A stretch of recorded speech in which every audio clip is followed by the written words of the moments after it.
So mga kabisaya, muna ni atong ingredients mga kabisaya, niya ni atong isda. Ulo po sa kanang usap kini po siya ka usa ni siya ka ulo sa kanang salmon. Isang ulo ka salmon o isang ulo ng salmon po. Yan po yung ating lulutuin ngayon. So, anuhin ko po yan. Ang mga ka-beauty ay akin pong i-slice po yan na gawin ko pong 4 na. Meron po tayo dito malaking kutsilyo. Meron po tayo malaking kutsilyo po. Ayan.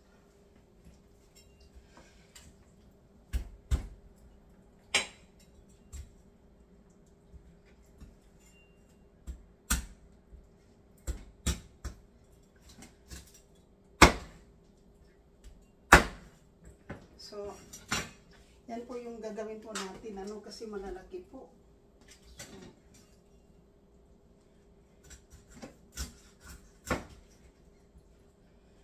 Yan po ang ating isda po na ating pong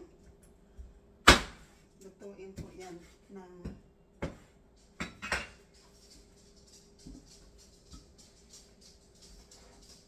so bali 6 po na hiwa na isda. So ngayon po, ayan na po yung ating isda na nahimay-himay na po ito. So ngayon po lalagyan po siya natin ng lemon. Lemon po siya ngayon mga ka-beauty. Kadali lang Yumi. Kadali lang Yumi, kadali lang. Ay, hugaw pa akong kamot Yumi. Hugaw. So, ngayon po, ano po natin siya ng lemon para pwede na po ng siguro tulo lang ka ingon anak kanang usa kaya na po nyo kay lutuin na lang natin yan lahat. Ilabas ko muna po yung aso mga ka-Bisaya. Punta muna tayo sa ilabas muna natin yung aso.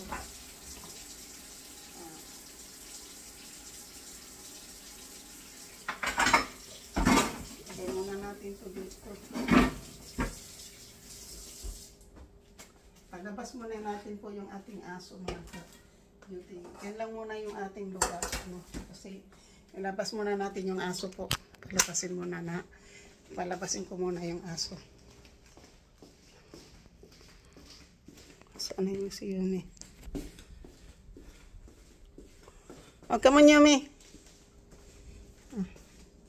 Kala ko po ning gawas ni Amanda Idris akong kilid. So, yun ala po muna. Ngayon po, ang gagawin po natin na huhugasan po natin muna yung ating pong dito po kasi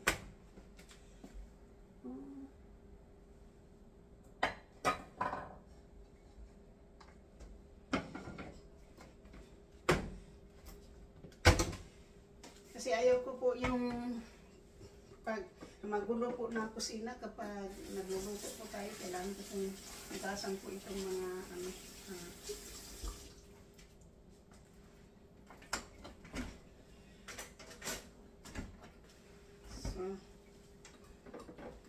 kasi gusto ko po na pagkatapos ko pong mag-slice po ng mga ay lalagyan po natin ng so meron pa po ako nakalimutan na po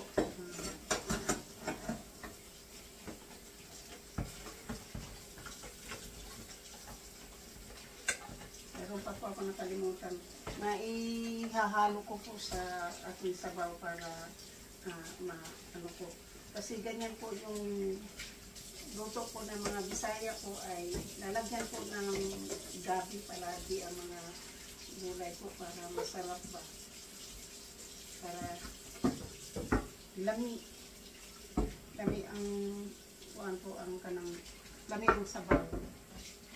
So ngayon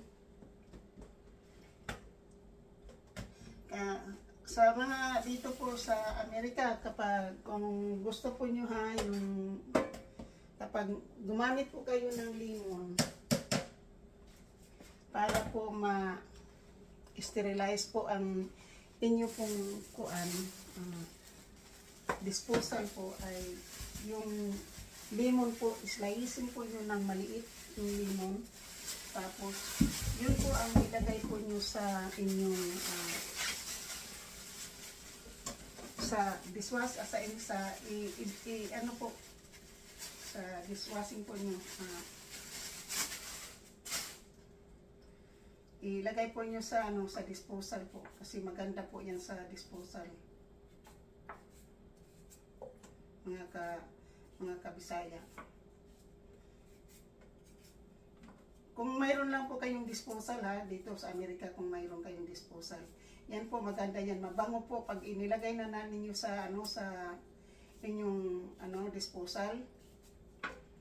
Maganda po, mas mabango po ang inyong kasi na-clean up po yung mga doon sa loob. Yung mga mabaho, mga malansa-lansa, kung ano po yung nakalagay doon sa loob po. Ay, yan po maganda po yan. So, papakita ko po sa inyo kung ano po itong aking lulutuin po. Papalabasin ko lang po muna yung aking aso po kasi kanina pa siya lakad ng lakad.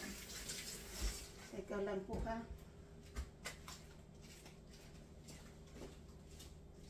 Come on, Yumi. Teka, ito na ko ah. Ayan ko na lang yung iroan po. So, ako lalagyan ko po ng lalagyan, butangan po natin ni o kanang kuan. Mag-vlog po tayo og binisaya nga may kahalong bisaya po. Ako ning butangan akong kuan nga isda, kanang tinola nga isda, ako ning kuan utanon, tawag sa kuan utanon nga isda nga utanon nga may isda. Muna butangan nato ni og kanang kuan, kanang garland po sa kanang sa Bisaya, garland. Kung sa among lugar po sa Leyte, gaway at tawag ani po, gaway. Nga sa Cebu, nga pure nga Cebuano po ang ilang istorya po ay kanang kuan, iba po ilang ngalan. Pero kami sa amo po kanang gaway ang tawag aning gabi. So,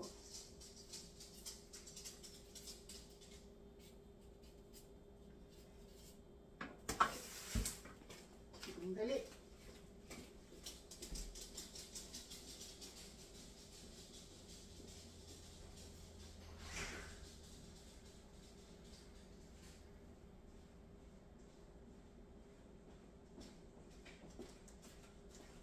Sorry po, pinalabas ko lang po yung aming aso po kasi wala dito po yung may-ari po ng aso. Siyempre po, ako po mag-alaga po ng aso na yan. Ngayon po ay pinalabas muna natin kasi panay lakad ng lakad, gustong lumabas. Na hindi naman makalabas doon po kasi may fence naman. Kaya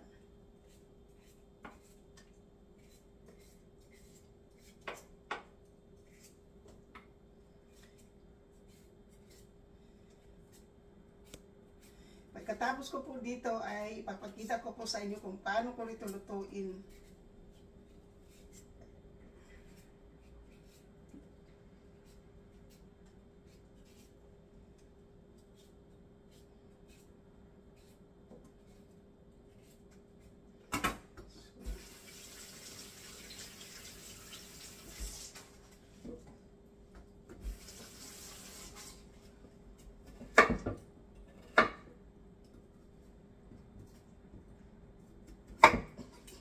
Kasi po, anuhin po muna natin itong gabi kasi habang nakakaano po yung kasalan po yung yung gulay, yung mga yung pinapakulo mo po yung sabaw, yung tubig, ay isama po natin tong gulay kasi pag na na po yung isda, sandali na lang po yun. Meron lang po ako ipapakita sa inyo po na hindi po siya malansa pag na kapag kinakain na po niyo.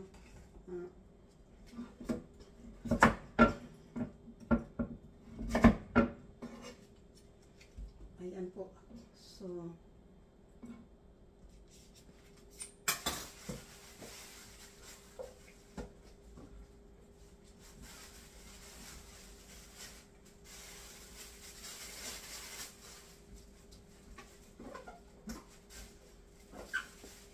tapos po natin po, kunting linis po para hindi po masyadong magulo ang lalo na yung ito pong sink. Kasi pag tinambakan po nyo ng dyan, yung mga hugasan po, ay tinatamad na po tayong magtrabaho. Kasi puno na po yung sink. Mabuti na yung pagkatapos ay linisin para hindi po magulo.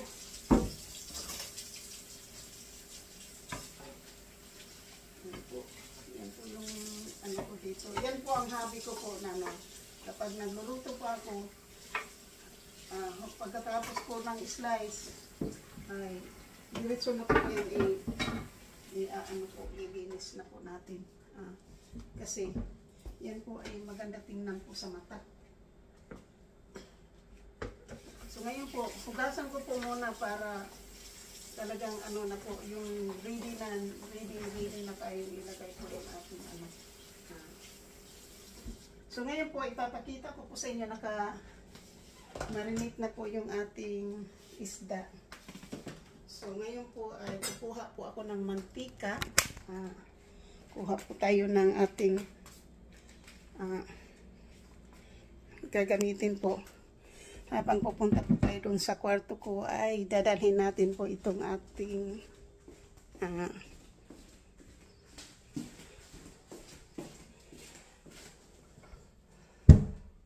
chopping board po para wala tayong gulo doon. So ngayon po ang ating pong kukunin dito ay mantika. Olive oil po, mayroon tayo.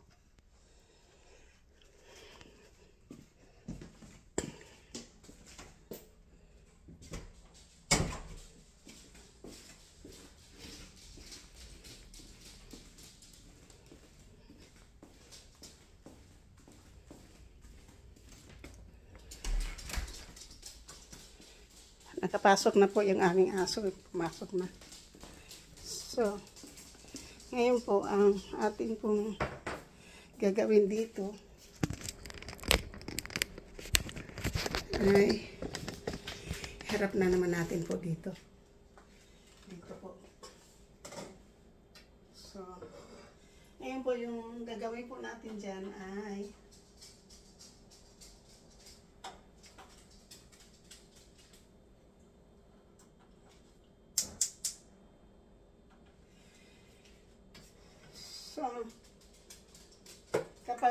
kapag nilagyan po ninyo ng limon yung isda, lalo na dito sa Amerika. Sa Pilipinas okay lang po kasi sariwa pa yung isda, wala pang hilo, galing pa ng dagat, dagat pa yun eh.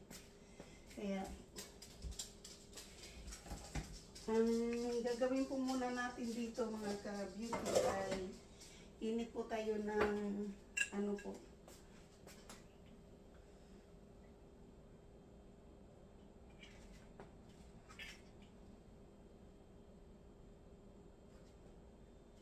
Busin na po natin yung ating olive oil. Kasi wala nang laman, mayroon pa naman akong extra.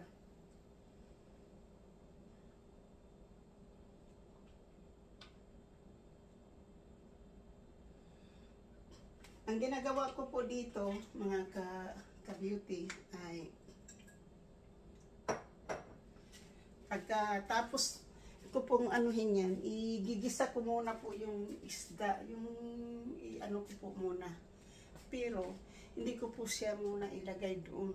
Kasi lulutuin muna natin po yung mga gulay bago natin ilagay yung isda.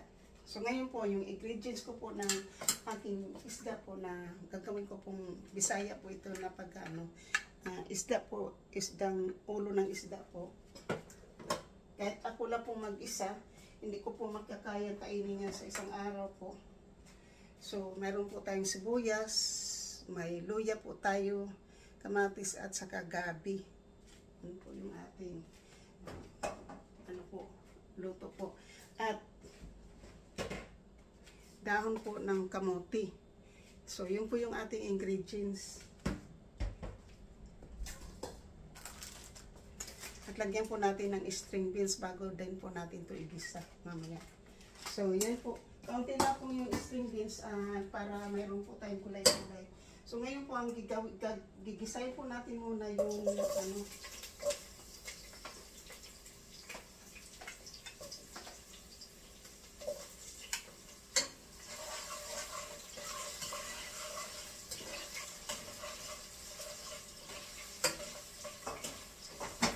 yan po yung gagawin po muna natin, po natin yung, hindi na lang natin po lagyan ng garlic. Wala po tayong garlic dyan. So, okay po natin yung ating sibuyas.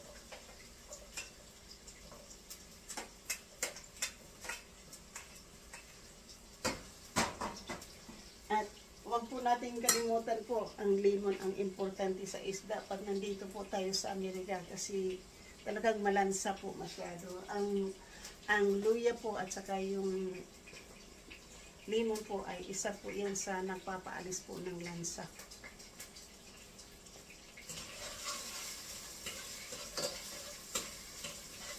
Ayan po, mabango na.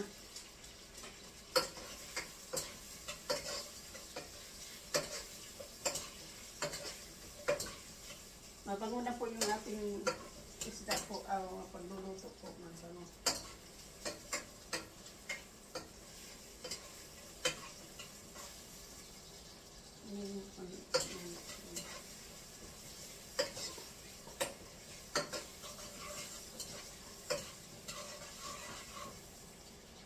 So ngayon po, kasi nandyan na yan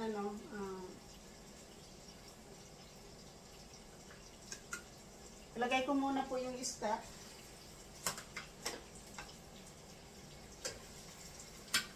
Bago ko po ilagay yung kamatis.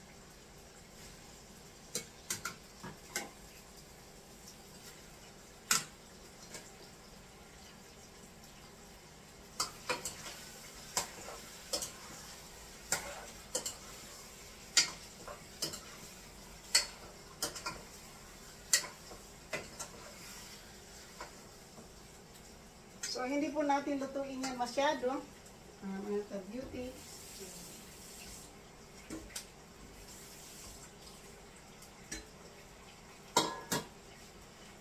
So, doon. Tinapon ko po yung pinagbabaran po ng lemon. Kasi malansa rin yun po. Kapag ihalo pa po natin.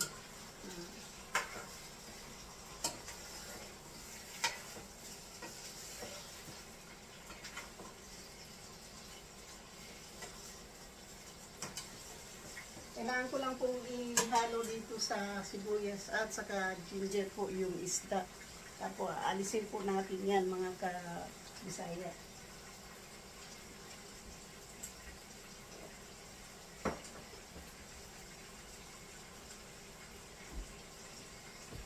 So,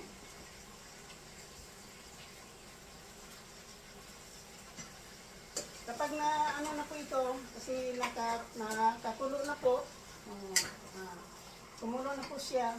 Ngayon po ay tatanggalin po natin mga ka-Bisaya.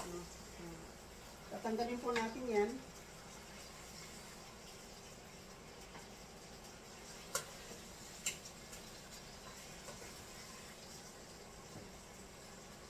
Pero hindi pa po siya luto ha, mga ka-Bisaya.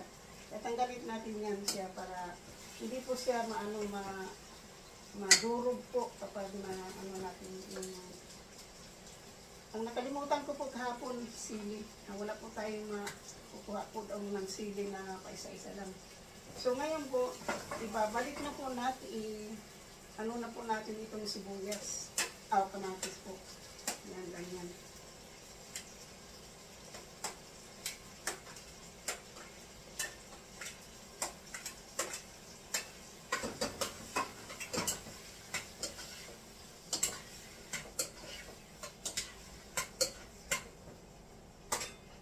So yan po yung ano po natin, paraan po kung paano po tayo magluto ng ating pong gulay na ano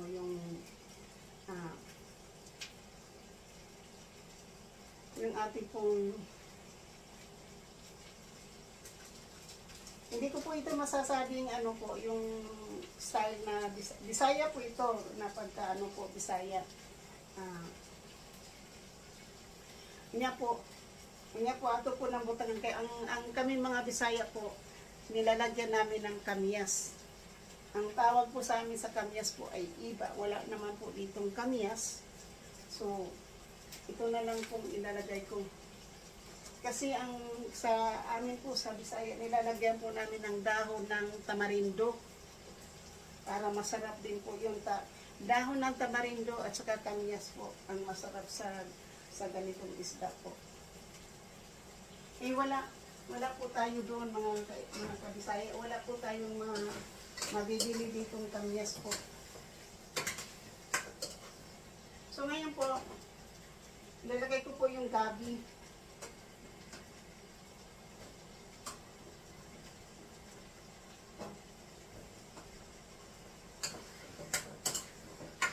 Yan po, ilalagay ko na po yung gabi po mga kabisaya.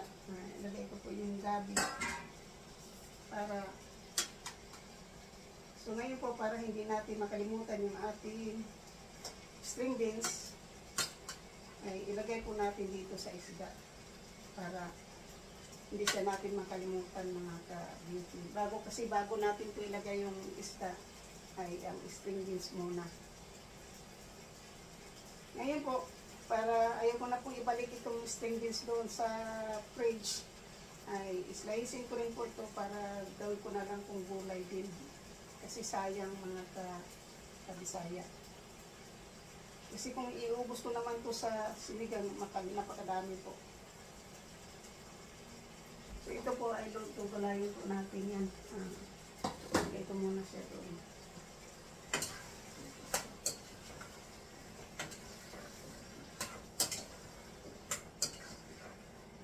So, pakuluin ko po muna yan mga ka-beauty. Lagyan po natin ng bouillon.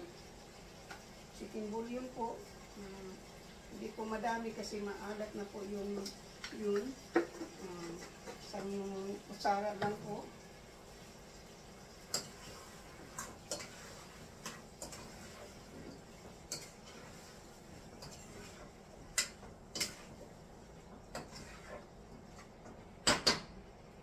So, bago po natin ilagay po yung isda, kailangan po na malambot na po yung gabi po.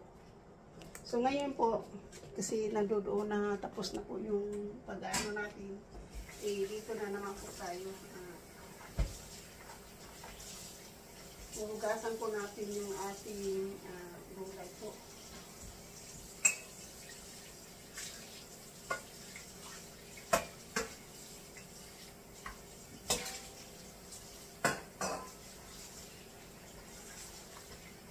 Tapos pupunta po din tayo sa labas mamaya kasi tatanim po natin ito yung ano pa natin doon. Kasi para medyo marami-rami po yung ating tanim na kamote po. Kasi para ng panggulay po ito, hindi po yan pang ano.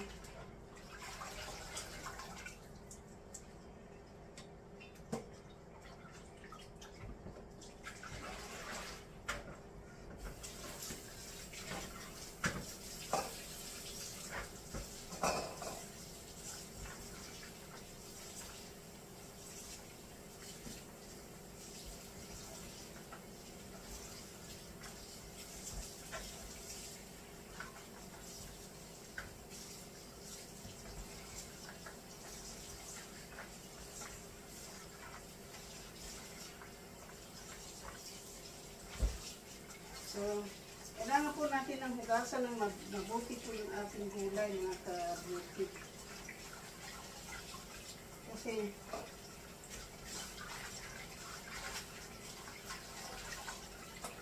alam po nyo, yung gulay na to, umabot po ito ng mga $3 po. Isa pa po, isa. So ngayon po, ilalagay ko lang muna. Ibababad ko lang po yung itong gulay po dito sa tubig. Mga ka-Bisaya. Lalagay ko lang sa tubig yung aking ano po, yung ito po yung aking gulay. Ngayon po, kasi tapos na po tayo ngayon dyan, papakita ko lang po sa inyo kung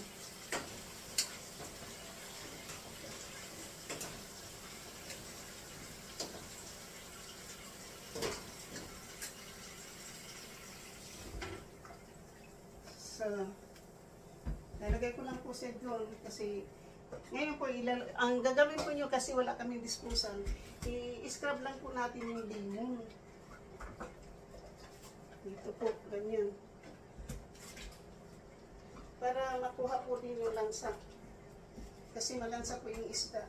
Kaya, yan po, bago natin kasi ito na po yung kakainin natin ng lunch.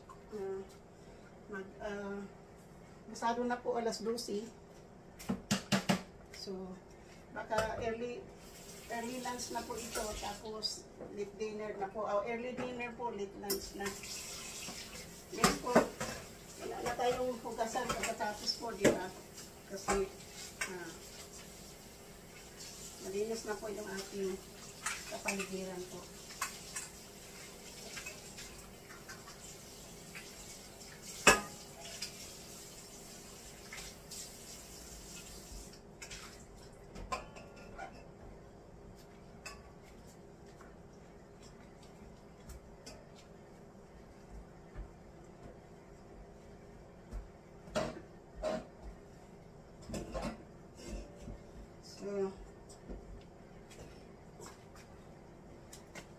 Ngayon po, kumukulo na po yung ating, yung ating pinakulong gulay po.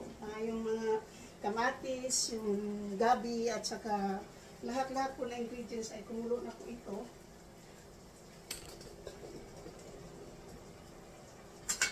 Kumulo na rin. At ganito na po siya, mga ka-beauty. Ganito na po yung kalalabasan niya, hindi na makikita. So gagawin ko po, talagay ko po tubig.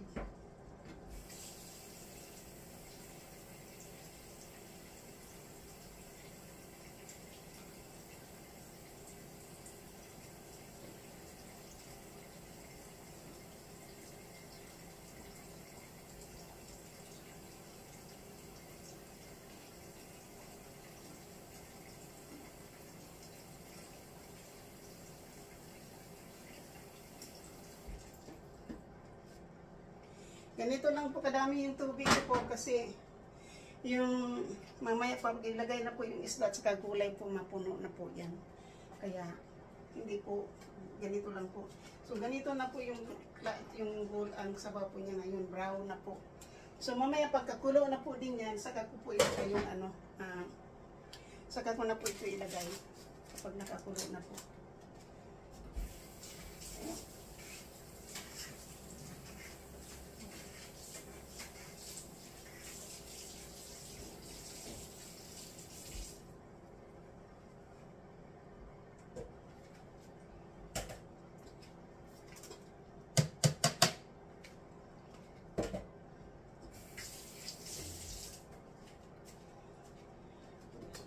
So ngayon po, kasi habang naghihintay tayo niya na kumulo, dahil titimplahan pa po natin yan, ay hihimay-himayin ko po yung aking gigisahin na gugupitin na lang po natin ng ating daliri para hindi na tayo save na po tayo sa hugasan po. Kasi sayang na ito po kapag ibalik po natin ito ngayon sa fridge. Tapos hindi natin ito magagamit, ay hindi na natin ito makakain, mapunta na po ito sa basura. So kaya dahil dito na lang po. para hindi na po tayo magkaroon ng gulay-gulay dyan. Mahilig naman po tayo sa gulay. At ito na rin po yung ating ibabaon bukas kapag kasi may trabaho po tayo sa tanghali. So, para hindi na din po tayo bibili ng makain po pag sa trabaho po. Kaya nagbabaon din po ako kahit 4 na oras lang po yung aking trabaho bukas.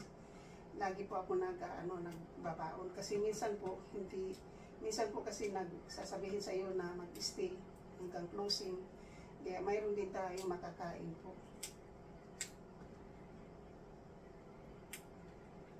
So, yan po yung mga mga kabisaya ay atin na lang ng wala na ito, hindi ko ito lalagyan ng karne po. Wala po akong oyster sauce ngayon. So, kasi tinapon ko po yung oyster sauce ko nang lumipat po kami dito. So, ganito na lang po yung ating gagawin po mga ka-beauty.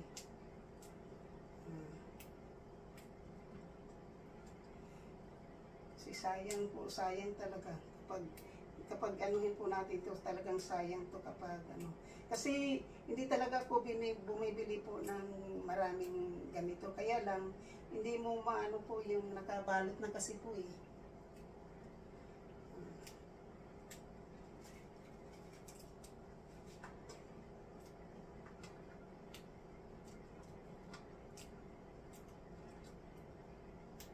So, tatapusin ko po muna pagluto, yung kasi mayroon pa po akong gagawin. Pwede ko rin po ngayon isabay ito eh. Pwede ko rin po isabay.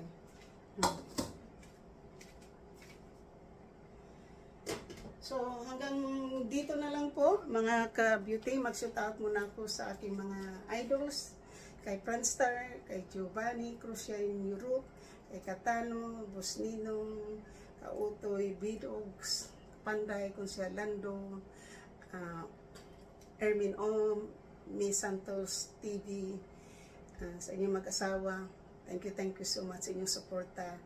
Rose Maranan, Sis Ate Karing, Supriyaya, Ate Malo, Salvador, Ate Stella Anura, Ate Yoli Enriquez, MBC 23, Solid Harbor,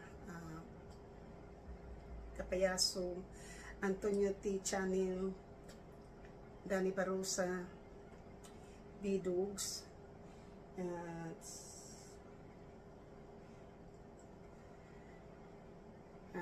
Igorot Farmers in Hawaii, GC Pinariho, BR. Yun po yung sumusuporta po sa akin, na madalas na sumusuporta po sa akin. Maraming salamat po sa inyo.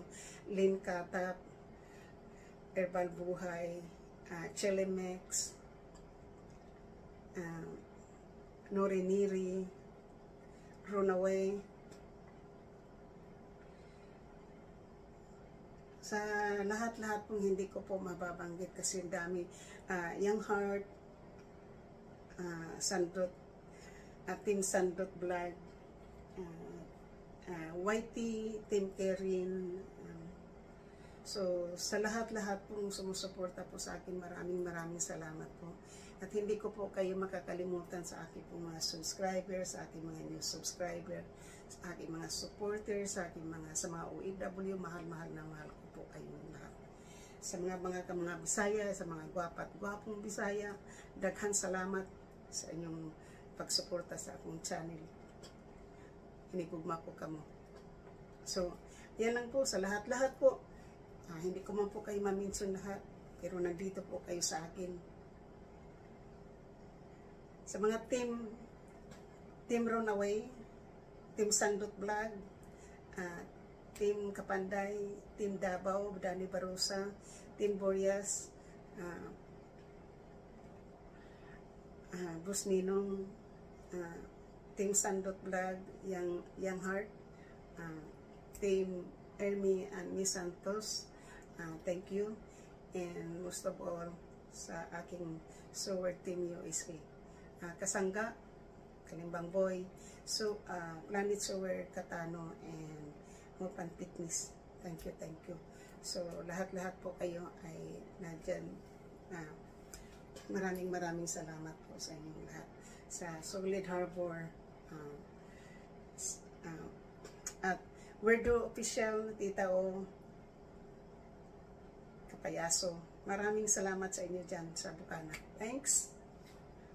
I love you.